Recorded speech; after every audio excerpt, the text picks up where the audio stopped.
पाकिस्तानियों की तरफ से पैनिक है और उसकी रीजन ये है कि जब भी कुछ होता है उनके उनके अपने मोर्चे के सामने कोई हरकत होती है या कोई आवाज आती है तो उनको लगता है कि शायद भारत की तरफ से अटैक हो रहा है। देखिए, यूनाइटेड नेशंस बना ही इसलिए है कि दुनिया में पीस रहे, वॉर नहीं होना चाहिए। पर अगर आप यूनाइटेड नेशंस की ऑर्गेनाइजेशन देखें, वीटो पावर्स के बारे में देखें, जो बड़े बड़े 5 कंट्रीज हैं जो ताकतें हैं, उनके पर्सनल इंटरेस्ट को देखें तो यूनाइटेड नेशंस के स्टेटमेंट का कोई मतलब नहीं रह जाता कि आप अपना आतंकवाद जो एक्सपोर्ट करना बंद करिए, कश्मीर राग बंद करिए, नहीं तो भारत हमें तबाह कर देगा और पाकिस्तान का कहीं कहीं नक्शे से निशान मिट जाएगा। लगातार सीज फायर वायलेशन भी हो रहा है एलओसी के, किस तरह देखते हैं? हमारी आर्मी भी रिटेलिएट कर रही है।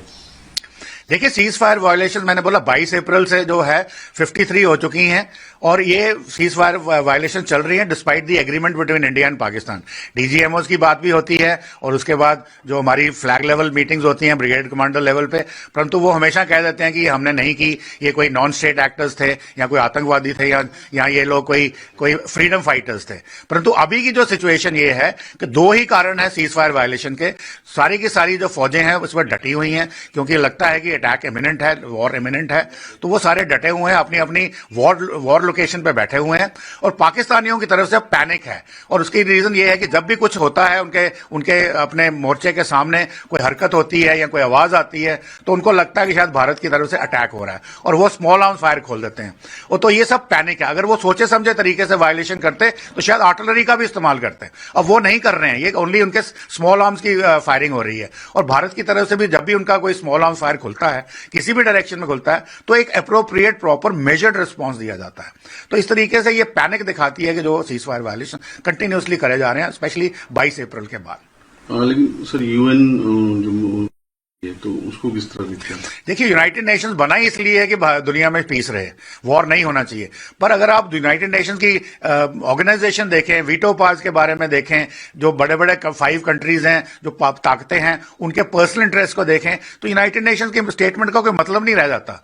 उनके कहने या ना कहने से कोई फर्क नहीं पड़ता। अगर भारत को काइनेटिक एक्शन लेना होगा जो उसके स्कीम ऑफ थिंग्स में आएगा, जो भारत सोच रहा है कि इसको डिप्लोमेटिक, इकोनॉमिक, फिर इंफॉर्मेशन वॉरफेयर, असैसिनेशंस, जो लोगों की प्रोमिनेंट लोगों की, ये सब मिलाकर के और एक कहीं स्ट्राइक्स ऑन द कैंप्स या उनके ऐसी जगह पे स्ट्राइक करनी है जहां पे उनको पूरा का पूरा क्षति पहुंचे और वो सोचने में मजबूर हो जाए कि यार हमें अपनी एग्जिस्टेंस बचानी है या कश्मीर का राग अलापना है या भारत में एक्सपोर्ट टेररिज्म को एक्सपोर्ट करना है, तो वो सोचने में मजबूर हो जाए और शायद अपनी हरकतें बंद कर दें तो हम भी अपना कोई एक्शन नहीं लेंगे।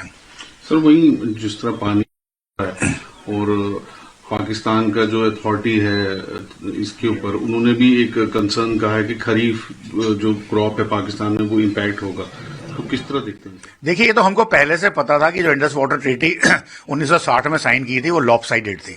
80% पानी पाकिस्तान को जा रहा था, 20% हमें मिल रहा था और पाकिस्तान की लाइफलाइन है क्योंकि पाकिस्तान का जो पंजाब प्रोविंस है वहां पे 70% एग्रीकल्चर इसी पानी पर डिपेंडेंट है और वो व्हीट बोल ऑफ पाकिस्तान कहा जाता है और वो पाकिस्तान को फीड करता है। यदि वो पानी आज जो एग्जैक्टली जो लेवल्स हैं उसके बावजूद उनका सिंध के साथ झगड़ा है, सिंध जो है डेजर्ट में कन्वर्ट होता जा रहा है क्योंकि पंजाब वाले उनको अपना पानी छोड़ देते नहीं, जैसे इंटरस्टेट डिस्प्यूट्स होते हैं वाटर के और वो चल रहा है। अब उसके बाद अगर उसको हम और कम कर देंगे तो उनके वाटर लेवल्स कम जाएंगे, खरीफ जो उनकी क्रॉप है वो बर्बाद हो जाएगी। जैसे आपने बोला कि उनकी कमीशन ने ऑलरेडी हमें लिखा है कि आप पानी मत रोकिए, मगर वो तो हमने ऑलरेडी सस्पेंशन का डिसीजन ले लिया है और चिनाब में हमने स्टोरेज भी शुरू कर दी है, डाइवर्जन भी शुरू कर दी है। इसी तरह से हम जेलम में भी कर सकते हैं, जेलम में भी तुलबुल नेविगेशन प्रोजेक्ट में भी कर सकते हैं। किशन गंगा का पानी सारा का सारा वुलर में आ सकता है तो उसको भी हम रोक सकते हैं। तो उससे ये जो फर्दर जो सिचुएशन है पाकिस्तान के अंदर एग्जैसरबेट होगी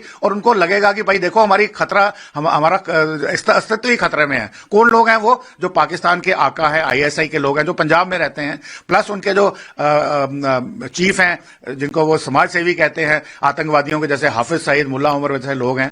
तो ये लोगों को जब अपनी एग्जिस्टेंस का खतरा आएगा तो शायद इनके बुद्धिजीवी बोलेंगे भाई देखो, पाकिस्तान को बोलेंगे कि भाई देखिए आप अपना आतंकवाद जो एक्सपोर्ट करना बंद करिए, कश्मीर राग बंद करिए, नहीं तो भारत हमें तबाह कर देगा और पाकिस्तान का कहीं कहीं नक्शे से निशान मिट जाएगा। सर वही जो डिफेंस मिनिस्टर पाकिस्तान के ख्वाजा आसिफ, उनका कहना है कि जल्दी ही कोई इंडिया स्ट्राइक करेगा।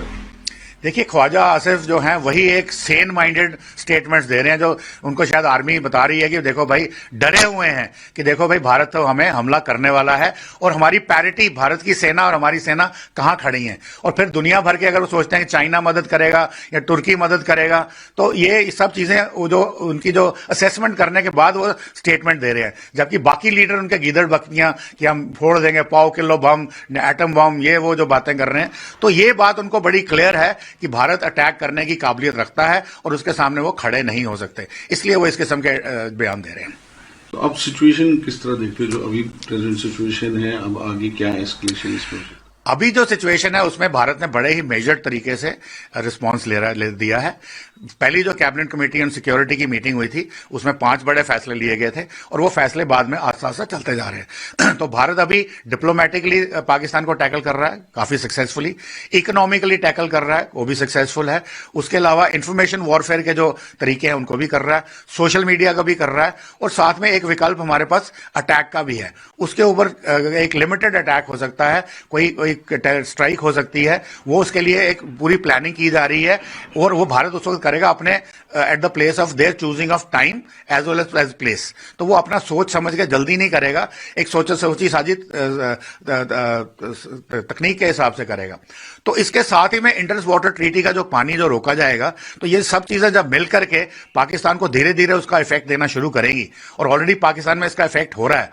पहले तो पाकिस्तान ने जो उसको बोला कि भाई गीदड़ बकरियां देनी शुरू कर दी पहली रिएक्शन में, फिर उसके बाद वो दुनिया जहान के लोगों को देशों में गए कि देखिए भारत हमारे साथ क्या कर रहा है, भारत को रोकिए करिए, और तीसरा उन्होंने अभी बोलना शुरू कर दिया भारत को रोकिए।